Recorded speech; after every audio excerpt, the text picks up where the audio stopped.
Assalamualaikum sahabat Wonder Woman. Ayo kita diskusi lagi sekarang tentang rezeki lagi ya, tentang uang, tentang hal-hal yang kita butuhkan setiap hari. Jadi kita kenapa sih rezeki ini kadang-kadang macet teman-teman ya. Diri kita kadang-kadang seperti terpenjara, gimana sih caranya mencari rezeki. Nah kita sendiri sekarang banyak sekali tantangannya, banyak sekali sebenarnya caranya, cuma tantangannya pun lebih banyak lagi.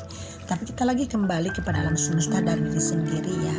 Ternyata hubungan rezeki dan alam semesta itu sangat erat teman-teman ya. Jadi kita merupakan seperti trilogi ya, diri kita, alam semesta, dan rezeki. Nah jadi semuanya itu ada kesinambungan.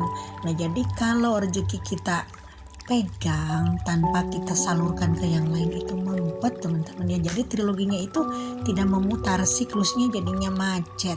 Nah gimana sih caranya kita supaya rezekinya itu terus bersirkulasi dan meningkat. Dan ini pengalaman saya adopsi dari teman saya Desi di Kanada ya.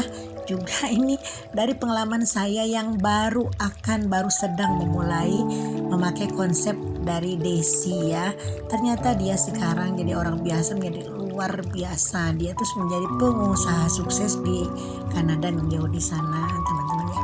Yang mudah-mudahan teman-teman kita bisa mengambil insight-nya daripada video-video yang saya buat sebagai bahan diskusi teman-teman dan juga untuk diri saya sendiri tentunya.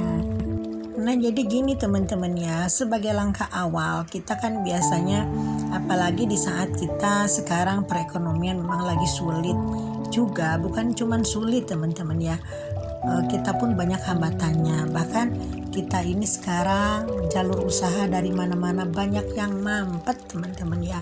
Nah ini karena apa? Karena mungkin keadaan zaman, tapi dari dulu sampai sekarang pun ya tetap begini-begini aja sih kayaknya sih.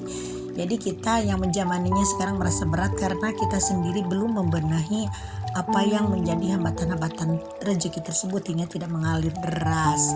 Nah jadi gini kata Desi ya. Jadi dia dulu waktu gajinya masih 1,5 juta waktu pertama tinggal di Bali. Jadi dia setiap ada kesempatan memberikan rezeki pada siapapun dia kasih. Jangan rezeki banyak, misalkan Rp1.000 pun yang dia dapatkan dia selalu salurkan, dia selalu kasih ke yang lain. Bahkan katanya dia pernah punya uang 1 juta, tapi temannya butuh uang sampai dia kasih itu uangnya tanpa embel-embel pinjam, tanpa embel-embel mungkin kwitansi kali ya. Sampai kata adanya, wah ini kakak ini gimana sih, katanya kebiasaan punya uang segitu-gitunya dikasih sama orang. Nah tapi dia dengan legowonya, seorang Desi yang luar biasa itu memberikan uangnya pada orang yang membutuhkan tersebut, dan itu terus dia lakukan. Jangan hanya sama temennya, untuk orang tuanya dia udah mampu mengumrohkan, orang tuanya diumrohkan, mampu menghajikan dihajikan, untuk keluarganya, untuk adiknya, untuk ayahnya di kampungnya ya, di Indonesia tentunya ya. Nah ini dia itu melakukan semua hal itu terus-terusan sampai di akhirnya alam semesta boom memberikan rezekinya yang banyak, hingga dia sekarang pendapatannya sudah miliaran 1 bulan teman-teman ya, karena dimulai dengan memberi tentunya. Nah biasanya bagi seorang kita, apalagi seorang aku ya, misalkan pendapatan hanya 1,5 juta sebulan, untuk langsung diberikan sama orang nimbang-nimbang dulu, wah gimana nih pendapatan 1,5 juta sebulan sementara untuk hidup saya gimana. Nah kita mungkin mempertimbangkan seperti itu, berdebat hati kita, pikiran kita berdebat dengan diri sendiri, dengan ego kita ya.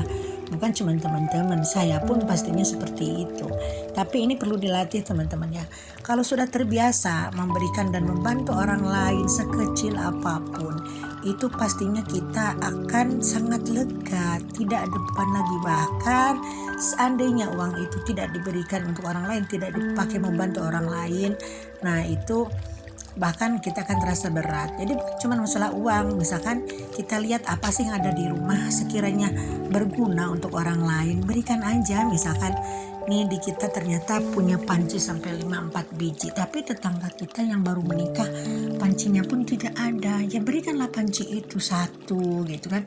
Lalu misalkan ada tempat tidur ada 3, sementara kita sendiri cuma pakai 2, berikan aja sama itu orang lain, berikan sama orang-orang yang dianggap memerlukan barang-barang tersebut, dan percaya sama Yang Maha Kuasa, percaya sama alam semesta. Barang-barang yang kita berikan itu akan kembali sama kita berpuluh-puluh kali lipat, dan janji Tuhan kalau kita memberikan sesuatu pada orang akan diganti 10-700 kali lipat. Itu kata agama, teman-teman. Dan rasa berat untuk memberi itu pada awalnya memang manusiawi, teman-temannya. Kadang-kadang kita berpikir, wah gua kan susah-susah nih membeli barang ini, kenapa sekarang dengan mudahnya harus diberikan sama orang?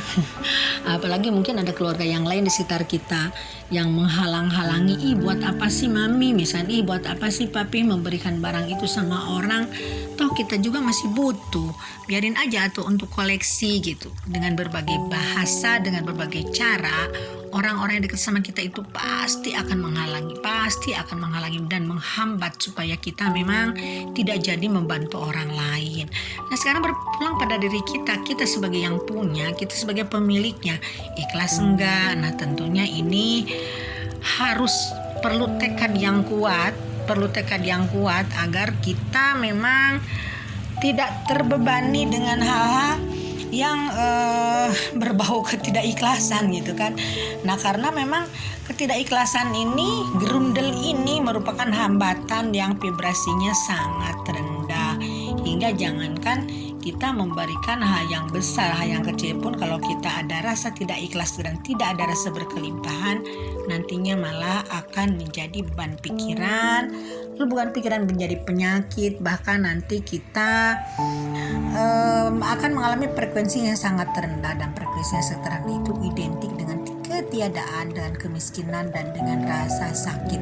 Maka dari itu kita berlatih, dicoba teman-teman ya, jangan yang gede dulu, yang kecil aja dulu. Misalkan di rumah nih, ternyata kita punya gelas 3 lusin, nah tapi ada tetangga yang berpindahan rumah, gelasnya cuma 2 biji. Coba teman-teman, kita kasih gelasnya setengah lusin misalkan pada orang itu, dan dia tuh senang sekali. Itu hal kecil yang memang akan membukakan pintu langit kita supaya nanti tidak digedor pun pintu langitnya Tuhan akan membukakan untuk diri kita sendiri, bahkan nanti untuk keluarga kita semuanya. Nah, inilah yang namanya keajaiban pintu rezeki, magnet rezeki. Karena rezeki itu harus dipancing teman-teman ya. Kalau kita hanya memegang rezeki kita yang didapatkan dari Tuhan, dipegang aja sendiri, kekayaan itu kita kumpulkan ya sendiri, itu mampet teman-teman ya. Seperti halnya keran air kalau tidak disalurkan, coba apa yang terjadi, bahkan nanti kerannya bisa meledak, bisa pecah. Tapi sebaliknya, kalau memang rezeki kita salurkan kepada orang yang membutuhkan, nanti itu airnya akan mengalir deras, dan datangnya pun rezeki kita akan lebih mengalir lagi, lebih banyak lagi, banyak dan banyak sekali. Nah, mungkin ada yang bertanya, si bunda ini cuma ngomong doang, apa dia udah praktek? Saya udah praktek. Sejak mempelajari tentang spiritual, saya sekarang sudah tidak lagi namanya uang, namanya kekayaan itu menjadikan beban, menjadikan hal-hal yang memang harus kita kuasai sendiri, tapi selalu berusaha untuk dibagikan kepada orang lain yang membutuhkan. Dan berbagi ini indah teman-teman ya. Kalau kita memang sudah terbiasa berbagi, kita biasa memberi, itu rasanya plong, rasanya enak, bahkan kita akan merasa lebih sehat lagi. Kita akan merasa jadi orang berkelimpahan, orang menjadi kaya raya. Jadi bukan orang lagi yang kekurangan, tapi orang yang memiliki segalanya. Kita akan bahagia, kita juga akan selalu merasa sehat, akan selalu merasa dekat dengan Tuhan dan dengan alam semesta. Oke teman-teman, sekian dulu. Saya selalu. Wassalam.